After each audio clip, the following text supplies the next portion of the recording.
Again today, everybody, we're joined now by Maddie O'Donnell and Landon of the Marquette County Conservation District, who are going to help us plant our salsa garden. So it's finally happening. Thank you to both so much for joining us today. I think before we actually get digging and we get into the actual planting, we want to talk about the mistakes that people make when they're gardening. Why do their gardens fail in the first place? Right. So yeah, what are some top reasons? Yeah, absolutely. I think that something that folks can tend to do is have, these huge dreams and goals of their garden, and then they take on a little bit too much, bite off a little bit more than they can chew right off the bat.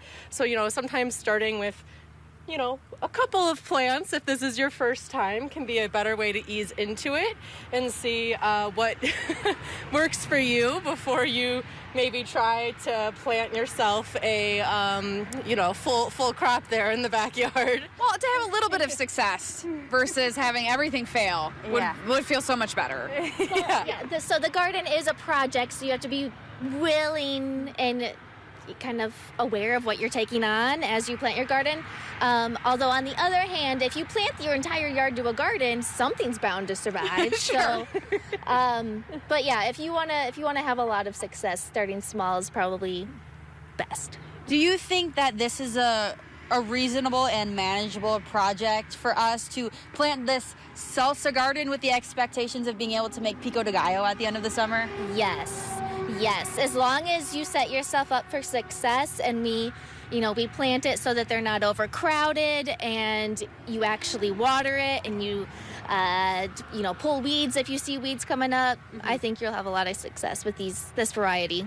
And let's talk a little bit about interplanting. It's something that I actually didn't really know much about until my daughter sent me like a garden layout for myself. Okay. And she said, make sure you put this herb with this vegetable and things like that. And it kind of opened my eyes up a little bit more as to how other plants can actually help each other, how they work together. So what does that mean, and what are some good plants to match up? Yeah, so the term for that is companion planting, and some plants really do benefit each other, and it's a really good idea to plant them together. Conversely, there's also plants that do not like to be planted near other plants, and so if you plant the wrong plants next to each other, you're setting yourself up for failure. So it's really important to know the family of the plants that you're planting. So, for example, peppers and tomatoes are in the same plant family. Onions and garlic and leeks are in their own plant family.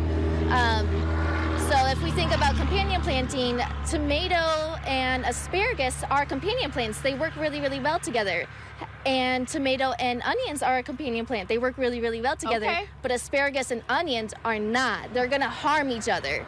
So it's a little bit of a balance of knowing what your plant families are, what works well and what doesn't. Okay, all right. And if we haven't already, let's put those 5 gardening mistakes up on the screen that we've been talking about. The other thing that I think we should just touch on before we go to break is too much variety. How does that harm your garden if you're, we do have kind of a variety of things on our table. Is it overload?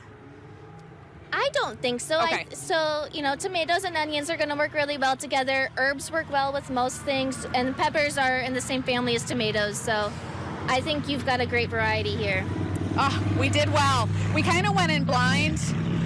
You've been a busy gal. I'm sorry. So I just went off on a whim and crossed my fingers. I got the right things. And so you have your daughter to help you too. She's in the field. yes, she doesn't even live here. So, but I think we're doing okay. And if we need to add anything, you guys just let us know. But let's take a break. And when we come back, we need to find the right location, because I know that plays a big factor too. The sun, that afternoon sun though can sometimes be kind of harsh. We need to make sure we can water it, so we don't want to put it way out in the back 40 because we're not walking back there. We're not doing that. So we're going to find the right spot for our garden when we come back.